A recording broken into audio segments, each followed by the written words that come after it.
A Saga do Prêmio Nobel. Versão e distribuição Sinapse. A Saga do Nobel é a história das grandes descobertas e das ideias do século XX. Einstein, Curie, Pavlov, Fleming e também Camus, Hemingway, Luther King e o Dr. Schweitzer já se tornaram lendas.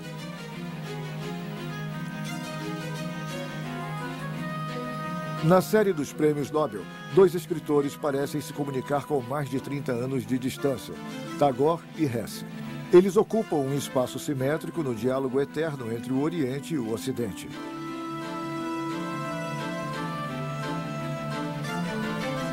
Os Peregrinos do Oriente. Em 1913, um ano antes do início da Primeira Guerra Mundial, o Prêmio Nobel de Literatura é concedido a um escritor indiano de 52 anos, de nome desconhecido e difícil de pronunciar, Rabindranath Tagore. Sua aparência de Cristo faz sensação no Ocidente. Embora sendo uma espécie de poeta nacional em seu país, o Bengala, o tamanho da sua obra traduzida para o inglês e o francês faz com que muitas pessoas se espantem com o fato dele receber o Nobel. No entanto, é uma voz nova que se faz ouvir. Onde o espírito não teme e a cabeça permanece erguida. Onde o conhecimento é livre. Onde o mundo não foi dividido em estreitas paredes comuns. Onde as palavras emanam das profundezas da sinceridade. Onde o esforço incansável estende os braços para a perfeição. Onde a clara corrente da razão não se perdeu mortalmente no árido e morno deserto do costume. Onde o espírito guiado por você avança na ampliação contínua do pensamento e da ação. Neste paraíso de liberdade, meu Pai, permita o despertar de minha pátria. Na verdade, através de Tagore, é o Oriente que os Nobel quiseram homenagear. Para a Europa em crise, a luz vem do Oriente. É justamente aos peregrinos do Oriente, aos que realizaram a grande viagem interior, que Hermann Hesse dedica o livro que lhe valeu o Prêmio Nobel, um ano após o fim da Segunda Guerra Mundial, O Jogo das Contas de Vidro. Naturalizado suíço desde os anos 20 e morando num vilarejo acima do lago de Lugano, Hesse leva a vida isolada do homem que escolheu cultivar seu jardim no sentido próprio e figurado.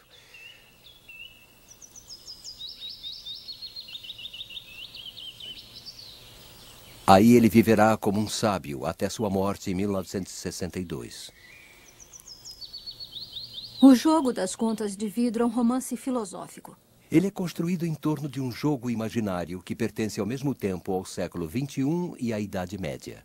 É descrito ora como um jogo de xadrez, ora como outros jogos, mas a regra do jogo nunca é fornecida.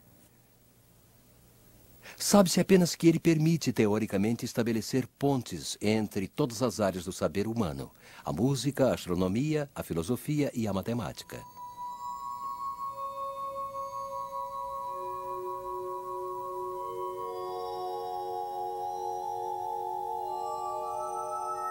Mas os que estão jogando se isolam do mundo e vivem numa torre de marfim ou de vidro, trancados numa erudição estéril. Para retornar ao mundo real, o herói do livro abandona finalmente seu título de grande mestre do jogo para voltar a ser um simples professor. Mas ele morre ao tomar banho com seu aluno num lago da montanha.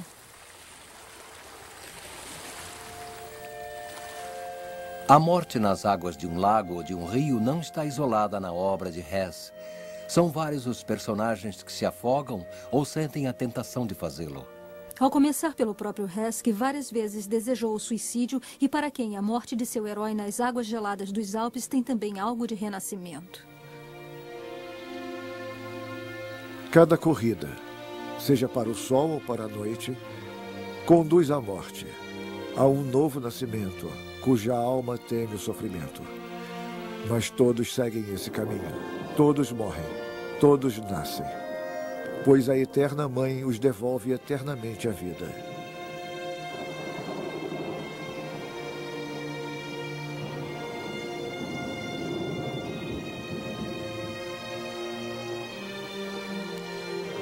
Seja nos Alpes ou no Himalaia, é a mesma experiência espiritual de comunhão cósmica e de fusão com o grande Um. O jovem Tagore também a conheceu. E se utilizássemos o jogo das contas de vidro para viajar no tempo e no espaço, veríamos Tagore aos 12 anos cantando hinos védicos com seu pai em frente ao Himalaia.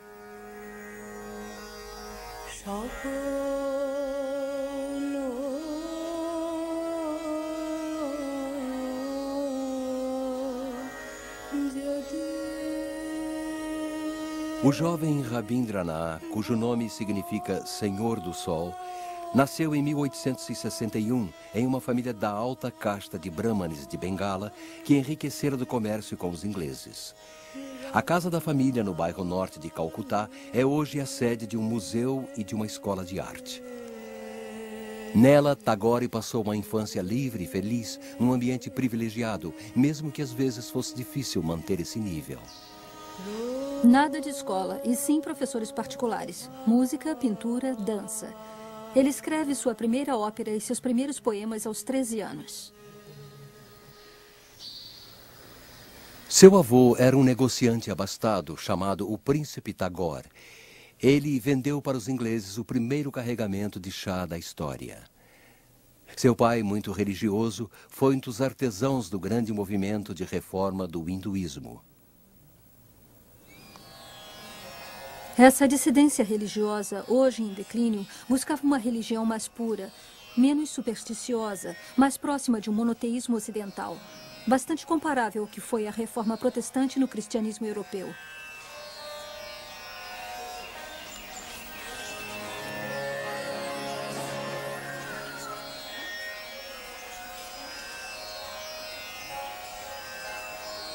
Na casa de meditação fundada pelo pai de Tagore em Santiniketan, celebra-se até hoje essa tradição ecumênica com cantos compostos por Rabindranath.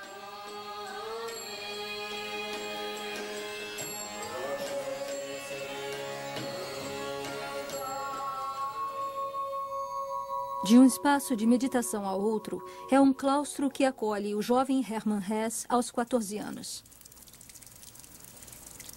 Seu pai o colocou interno no seminário de Maulbronn, no sul da Alemanha. É um estabelecimento austero, à imagem de sua família, na qual se é pastor de pai para filho. Mas o garoto vai se revoltar contra a vontade do pai e fugir do seminário.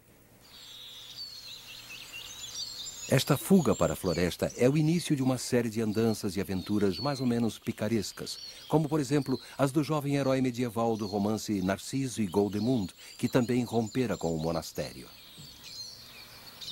Ele não encontrava o caminho para sair da floresta. Teria de passar a noite ali. Enquanto buscava um lugar para dormir, ajeitando o musgo para fazer uma cama, ele tentava imaginar o que aconteceria se ele não conseguisse mais sair da mata e tivesse que ficar para sempre. Pareceu-lhe que seria terrível. Terrível, sim, pois aquele que foge guarda a nostalgia do local que ele abandona. Quanto a Hesse, ele sempre guardou a lembrança do retiro monacal e do silêncio do claustro.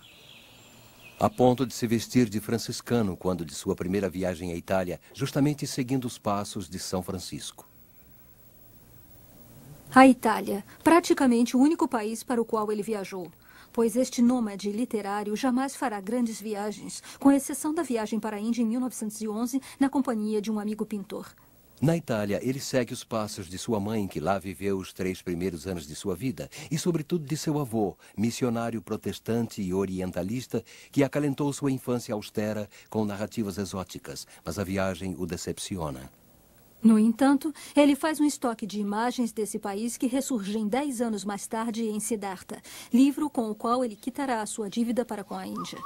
Como os personagens de sua narrativa viagem ao Oriente, que partem para uma cruzada longínqua, mas não chegam a ultrapassar o sul da Suíça, Hesse descobre que o Oriente que ele procura não está exatamente nos mapas. Nosso Oriente não era somente um país ou alguma coisa geográfica. Era a pátria e a juventude da alma. Ele estava em toda parte e em parte alguma. Este país onde nunca se chega, no entanto, existe. Hesse vai encontrá-lo, ou melhor dizendo, inventá-lo na fronteira do norte. Esse norte que Nietzsche considerava um erro. E do sul, que sempre fascinou os artistas alemães.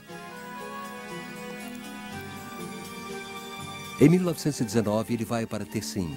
na parte italiana da Suíça, onde aluga um pequeno apartamento num prédio pitoresco, dando sobre o lago Lugano.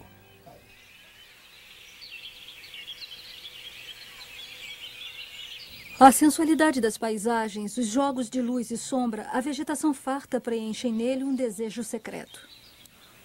Porém, o que mais o atinge são as marcas, visíveis em toda a paisagem de Tessin, do fervor popular pelo culto católico da Madonna. Como a cada passagem pelos Alpes, o espetáculo das belas e numerosas capelas me emocionou com ternura e despertou em mim a lembrança de um modo de vida mais doce, mais meigo, mais maternal. De uma humanidade mais próxima da infância, mais simples, mais fervorosa, mais alegre. Fazendo de Tessin seu verdadeiro país natal, Hesse se colocou em definitivo do lado da mãe. Tagore, ao contrário, segue a lei paterna sem hesitação. Aos 22 anos, aceita com docilidade o seu casamento com uma menina de 10 anos, decidido pelo pai. Quando ela morre, 20 anos depois, ele não procura outra esposa. Aos 40 anos, ele decide abandonar a gestão das suas terras e vai para o campo com a família. Retorna a Saint-Niquetin, onde seu pai havia construído uma casa e um templo.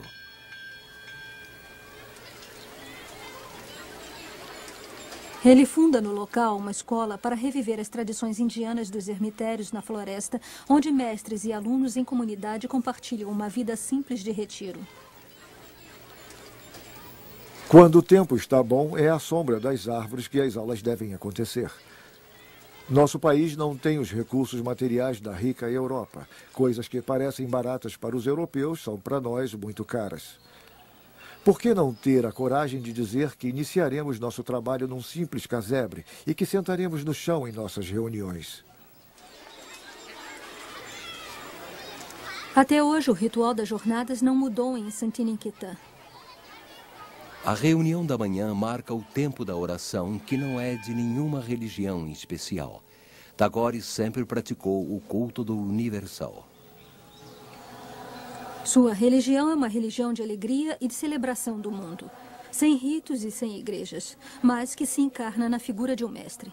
Tagore é tipicamente esse mestre, ao mesmo tempo antigo e moderno, que transmite a herança recebida do pai, abrindo-a amplamente às mudanças do mundo.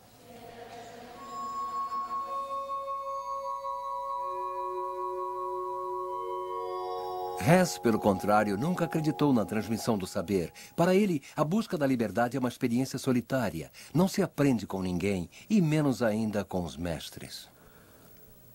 Eu acredito, de fato, que esta coisa que denominamos aprender não existe.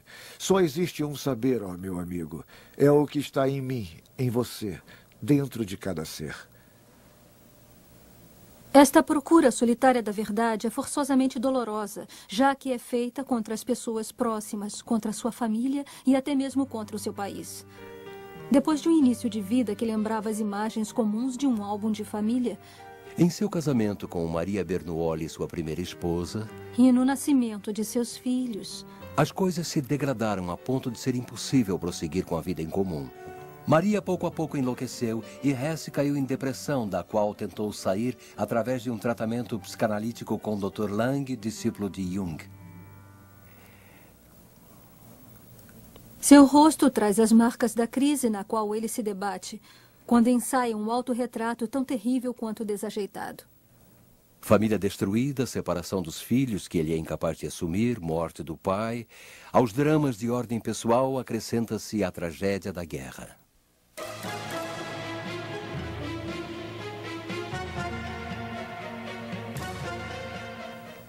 Desde o início, em novembro de 1914, Hesse se reúne ao grupo bem minoritário dos intelectuais alemães opostos à guerra.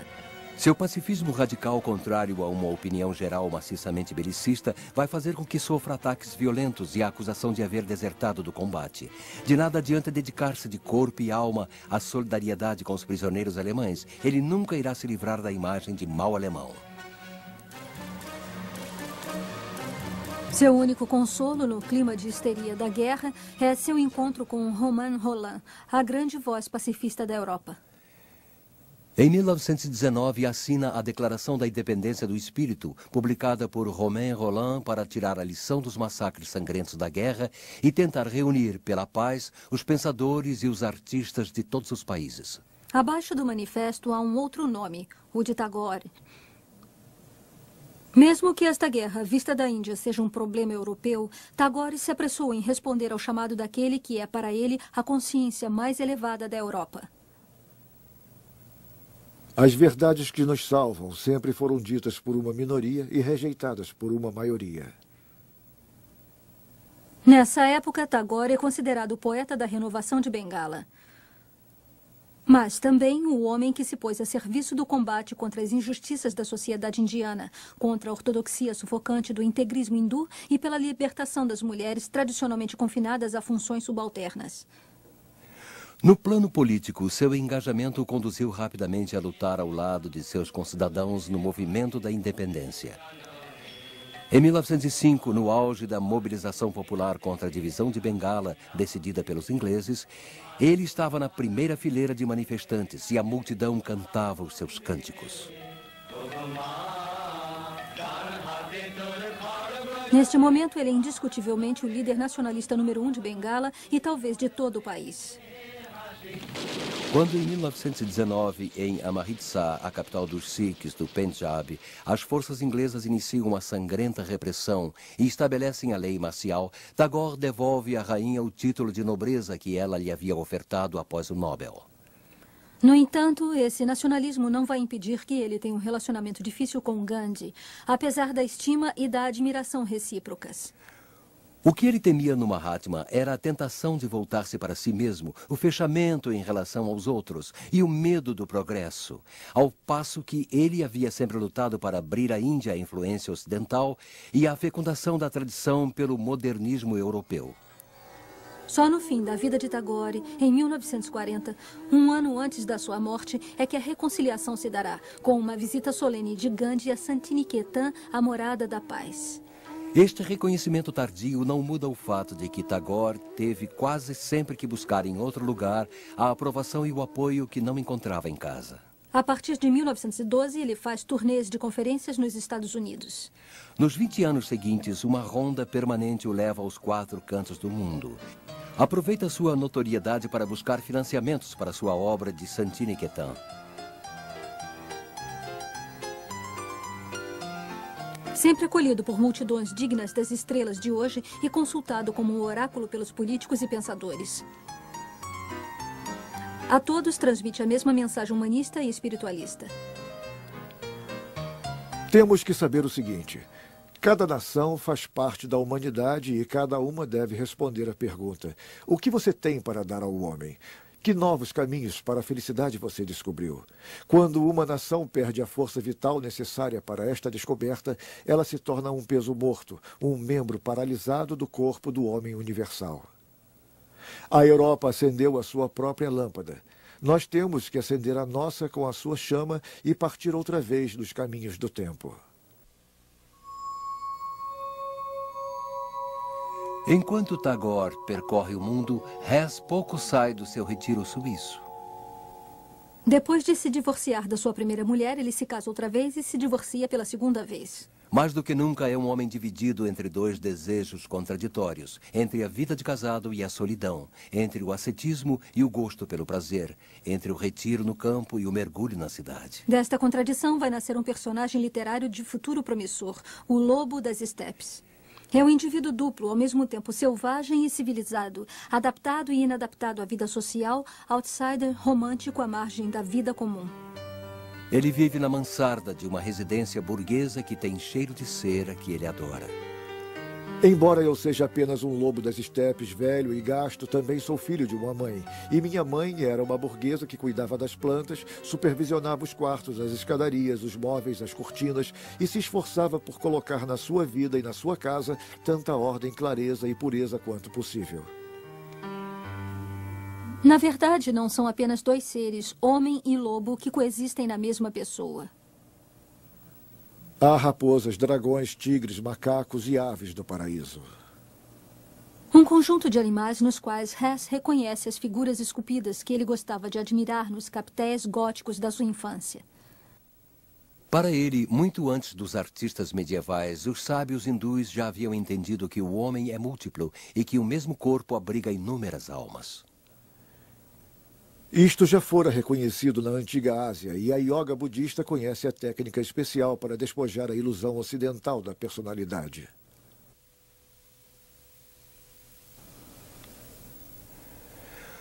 Um dos numerosos desdobramentos da personalidade do lobo leva-o a frequentar cabarés, a se apaixonar e até mesmo a aprender a dançar.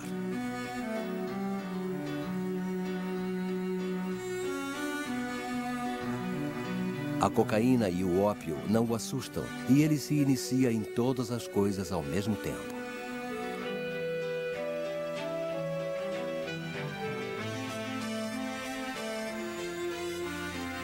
Ele acompanha o enterro que passa, perguntando-se quem irá seguir o dele, ele, o suicida da sociedade.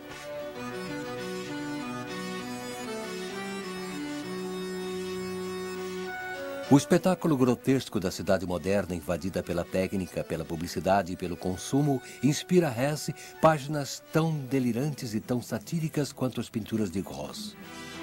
Eles não estão diante de uma sociedade abstrata, mas sim de uma sociedade alemã do fim da República de Weimar.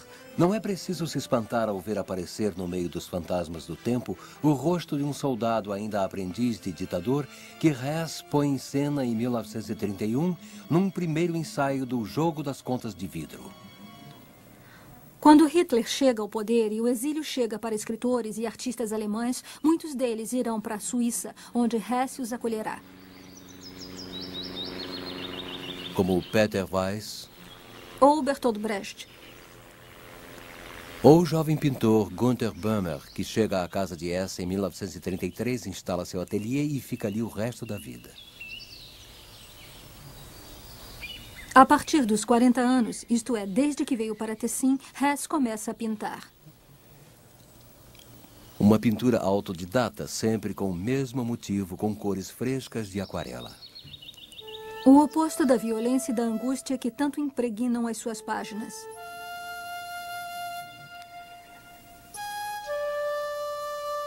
Ele pinta todos os dias, desenhando e redesenhando incansavelmente a paisagem dos seus passeios, as vistas do lago, as colinas com os vinhedos, as fazendas, as nuvens, a montanha.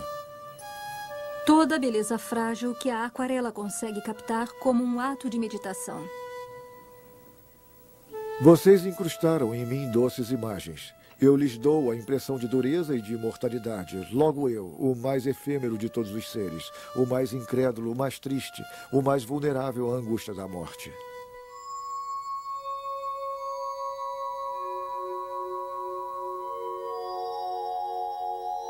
Tagore também praticou a pintura, porém mais tarde do que Hess. Também autodidata, ele começa a pintar aos 67 anos. Ele é incentivado pela escritora argentina Vitória Ocampo, que organiza para ele em Paris, em 1930, uma exposição que faz um enorme sucesso. O mesmo acontece em Londres, Berlim, Moscou e Nova York.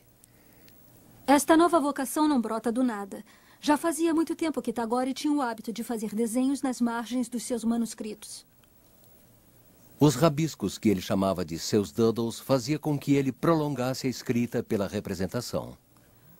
Quando é a representação que prevalece, ela faz aparecer uma nova dimensão do seu imaginário que não se conseguia expressar pela escrita. Ao mundo luminoso e liso de sua poesia sucede um mundo fantástico, mais brutal e mais violento.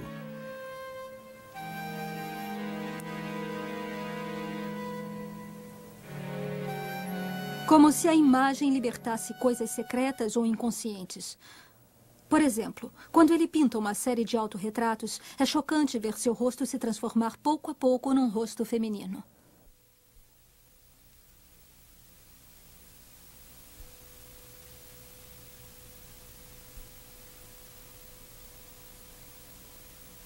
Tagore sente um tal prazer com a nova atividade que não está longe de preferi-la à escrita. Ele pensa que a pintura talvez seja parte da sua obra que ficará mais acessível ao Ocidente, já que a sua poesia é presa à língua e a sua música ficam reservadas ao seu povo.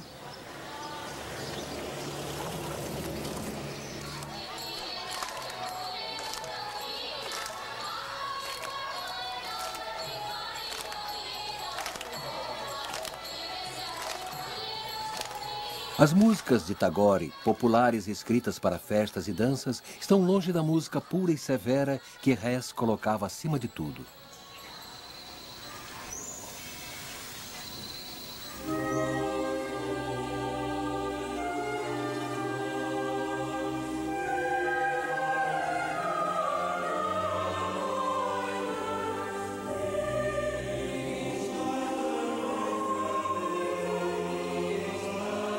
A música repousa na harmonia entre o céu e a terra, no acordo entre a escuridão e a luz. É esta harmonia que buscavam os peregrinos do Oriente a quem for dedicado o livro, ou seu herói Siddhartha em busca de si mesmo nos caminhos da Índia. A cada passo que dava pelo caminho, Siddhartha aprendia alguma coisa nova. Pois o mundo para ele estava transformado e seu coração levado pelo encantamento. Como era belo o mundo para quem o contemplava assim, simplesmente, ingenuamente, sem outro pensamento a não ser dele desfrutar. Nada disso era novo, mas ele nunca tinha visto, afastado que sempre ficara por seu pensamento. Agora ele estava perto dessas coisas, fazia parte delas. A luz e as sombras encontraram o caminho dos seus olhos, a lua e as estrelas o da sua alma. Para terminar, Siddhartha encontra a sabedoria junto ao rio, cuja voz múltipla é feita de todas as vozes que nele habitam. É a reconciliação consigo e com todos aqueles que conheceu, cujos rostos ele enxerga na água que passa e que apaga o tempo.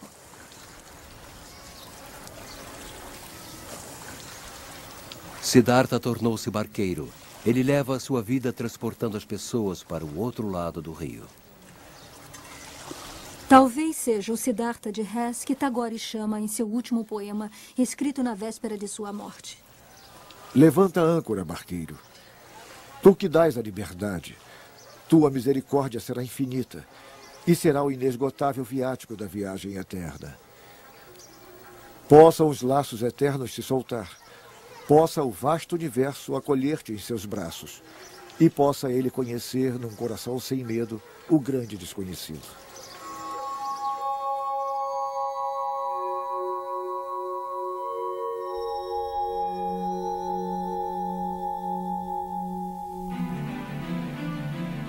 Dublado nos estúdios da Áudio News.